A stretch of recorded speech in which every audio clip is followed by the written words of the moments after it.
Welcome to the Coast to Coast podcast, brought to you by Play Picks and the Lines. Coming to you from the East Coast today, Josh Lander, joined by my counterpart, also on the East Coast, Nate Weitzer. A great big slate for you guys tonight on Monday night to kick off the week.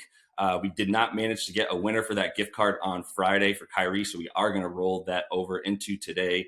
Make sure you are liked and subscribed to the page. Jump in those comments. Give us the prop total that we will give you here in just a minute. And as always, if you need a FanDuel or a DraftKings account, head to fdpicks.com or dkpicks.com. Find all those local listings in your area. Nate, let's get into the lines for tonight, the 26th. A huge Monday slate we got here, starting with the Hawks, -3 at Pistons. They will be without Trae Young. The Lakers, -10 at Magic. The Thunder, +11 at Sixers, who are without Ben Simmons and could rest their other key guys against that tanking team. Spurs, -3 at the hot Wizards, looking to extend that 8-game win streak. The Suns, -2 at the Knicks, looking to extend their 9-game win streak. The Cavs are +10 at Raptors. They will be without Colin Sexton.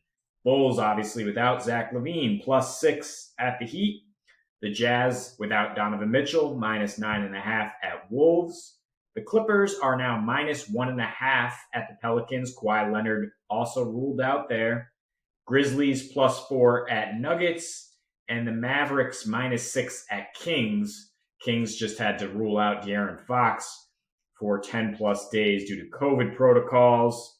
So there are a lot of injuries to consider here, but I'm looking at the Los Angeles Clippers, still the number 2 team in our power rankings, number 1 in many people's right now, despite not playing Kawhi Leonard lately. And they come into New Orleans with a rest advantage, having not played since Friday against the lowly Rockets. That's going to be huge for getting guys like Reggie Jackson and Marcus Morris a little rest. They were banged up, carrying a heavier load without Kawhi, but all they have to do is fill a supporting role, right? Because Paul George has been immense. He has 32+ in 5 straight games without Kawhi. He's the biggest reason the Clippers are shooting 42% from 3 and have the best offensive rating in the league since the All-Star break. They've won 8 straight Western Conference games. You look at their rest advantage, New Orleans having played on Saturday. They're 8-1 with 2+ days of rest and 8-3 with a rest advantage. They're 14-3 overall since the trade deadline. I'd like the Clippers to win. Obviously, that's the simple pick here. But I'm also looking at the over, and I know it hasn't been hitting lately in Clippers road games, but this is the Smoothie King Center, right? This is the Pelicans at home. Their games average 230. We're looking at a total of 227 right now.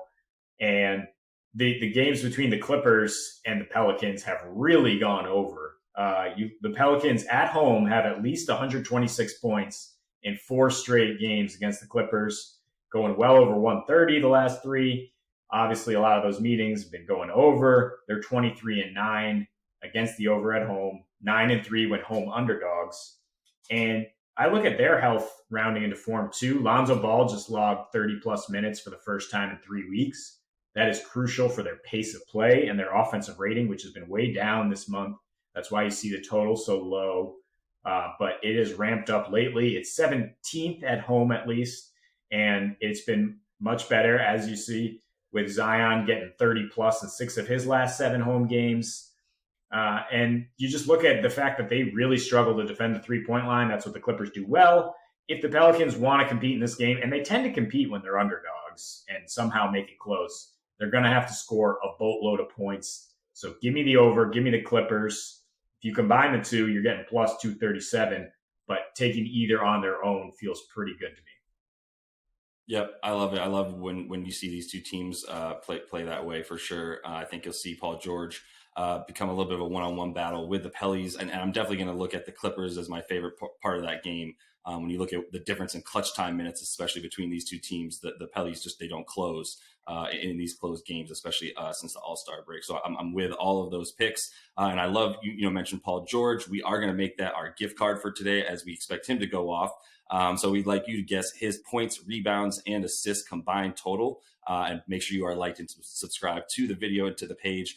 Jump in the comments there and let us know what you think Paul George's points, rebounds, and assists will be combined there. And then moving on to another game, Nate, that I'm pretty sure everybody knew I was going to talk about. The Knickerbockers taking on the Phoenix Suns, who are coming across the Hudson there and take it after they lost to, or not the Hudson, rather, just going to come over from Brooklyn. It's not New Jersey anymore, but they're going to be coming over from Brooklyn after losing yesterday to the Nets. Watching Kyrie and KD go off combined for about 67 points in that game. And one of the reasons I think, you saw KD go off coming off the bench in only 28 minutes was no Jay Crowder, who's their best, wing defender against big guys like KD, big guys like Julius Randle tonight, who I'm not sure if Jay Crowder, looking like he's probably not going to play, but even if especially if he doesn't, I'm not sure who's going to guard Julius tonight. They probably will have Sarge back, which will be helpful, but he's not going to really be able to put the clamps on Julius, especially from the perimeter. Lately it's been two teams that are obviously playing well. The Knicks, as you mentioned, they've won 9 straight. They've covered in 12 straight.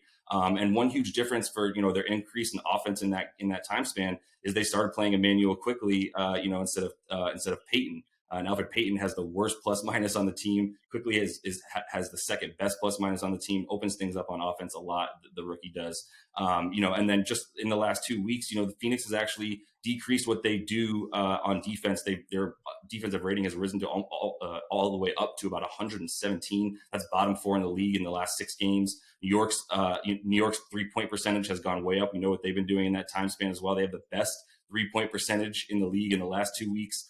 Where Phoenix normally is really good at defending the 3, they've been giving up 3-point percentage to the tune of the 6th highest in the league to their opponents.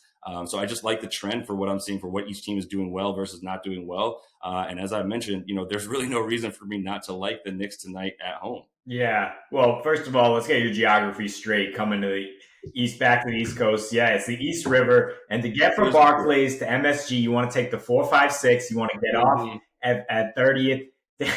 My bad. Get on the Q line to get over to MSG, or you can walk it, depending on the weather. Nailed it. Yeah, you can hoof it.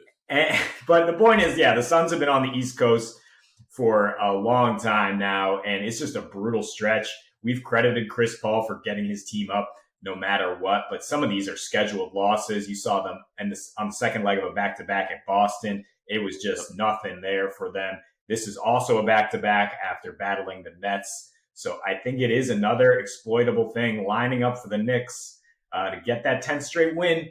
Get Tom Thibodeau. Again, we've been saying since he was plus 2,000, coach of the year. He's now plus 600.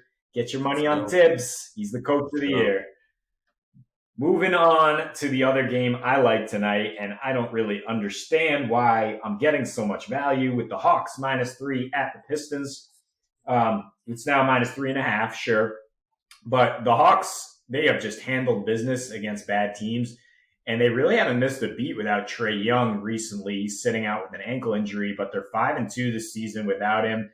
They just beat the Heat and the Bucks without Young, which is really impressive, and they got it done with those wing guys, Bogdan Bogdanovic and Kevin Huerter, excelling, while Clint Capella and John Collins excel down low. As we know, the Pistons are terrible protecting the paint, 3rd worst team. Give up the 10th most free throw attempts. Hawks are 2nd in free throws made. And this is just really about the Pistons not rising up. They've lost 9 straight versus winning teams. Hawks are 19-5 versus losing teams on the year, have covered in 7 of their last 8 when favored.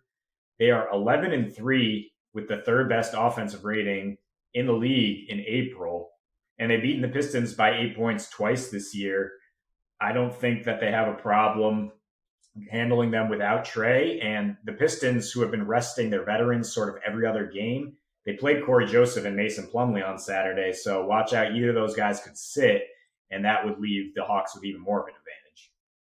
Yeah, I really like what the Hawks do against bad teams. And we sort of give them crap because they haven't really performed and shown us much against the better teams, but they handle the bad teams. So, look for another maybe like potential 1st round playoff win for the Hawks if they get some scrappy garbage team.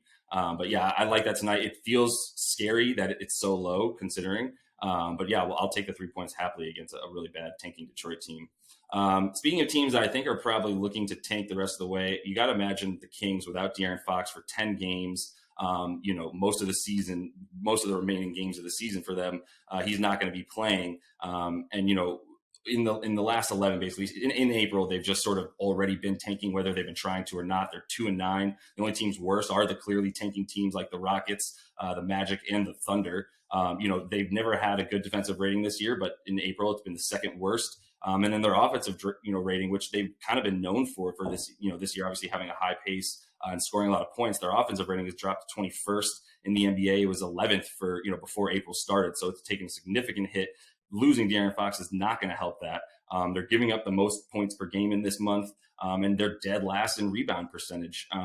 Against a Dallas team that we'll see. Luka and KP are both questionable to play, but I think you look at what's happened recently with Portland just opening the door widely for Dallas to come in and be in the sixth spot, avoid that playing game. We know how much Mark Cuban hates the idea of this playing tournament, so it seemed to make sense that they're going to try to stay out of it, playing at least one of their two superstars tonight.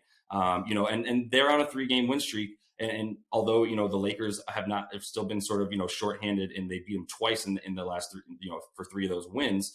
The other one came against Detroit. But you see what they've been able to do on offense and starting to, trend in the right way. 49% from the field in that time span, 39% from 3, which is crucial for this team. Like a lot of teams, but especially for Dallas, if they're making threes, they're a lot more likely to win. I think they'll be able to do that against a really bad Kings team tonight regardless. They're getting Dwight Powell back, who is very underrated, incredible pick and pop guy and drive to fly to the rim guy. So I'm gonna feel really comfortable with about 5.5 right now against the Kings for the Mavs. And I like what the Mavs have as backups more than what the Kings have. As you mentioned, KP could sit tonight, but Dwight Powell stepped in on Saturday and really dominated, really closed it out against the Lakers. Some excellent pick and roll movement from him. I'm watching for Luka to potentially sit tonight. You never know with that elbow issue because the Kings are such a sitting duck without Fox. He's just really been carrying them, and they've still been losing. So interesting to watch the injury news there. I think maybe you could get the Mavs closer to even money if Luka or KP is ruled out. Either way, I'd be looking at teasing them down. I would expect to win, but I think it's a little bit of a wild card in terms of the Kings and their first or second game without Fox, showing something that we can still compete without our main guy. It's definitely it could be a close one down the stretch. And just a quick hit for you: the Magic have been giving up hella points. Obviously, worst team in the league, you have to say. Lost 11 of their last 12. And in those 11 losses, they've given up 123.5 points per game. So I'm looking for the Lakers to get right in this matchup. Their offense has obviously been struggling since LeBron went down. They got Anthony Davis back, but they haven't found much offense around him, at least in 2 matchups with a tough Mavs defense. Tonight, they get over their 110.5 point team total. You could book it, and that overall total at 209, I would consider, but I worry about the Magic being able to score against the Lakers. I would just take the Lakers to have their way offensively. Yep, I'm with it. Anybody, I guess, DFS plays in that game or others? Oh, well, we got a lot of good DFS plays tonight, Josh, but not in that game. No, I'm staying away from the pace there. Obviously, we mentioned Paul George. We mentioned the Hawks wings. PJ Dozier. Hopefully you scooped him in your seasonal league. That boy is going to win leagues. Monty Morris still out. Jamal Murray obviously out. Will Barton out indefinitely. You're going to see what he can do against the Grizzlies in a pretty high-scoring game. I like Jaren Jackson Jr. on the other side. He rested on Sunday. In that Kings game, DeLon Wright is a locked-in play as well. He's going to take over for Fox. Halliburton, obviously, will see an expanded role too.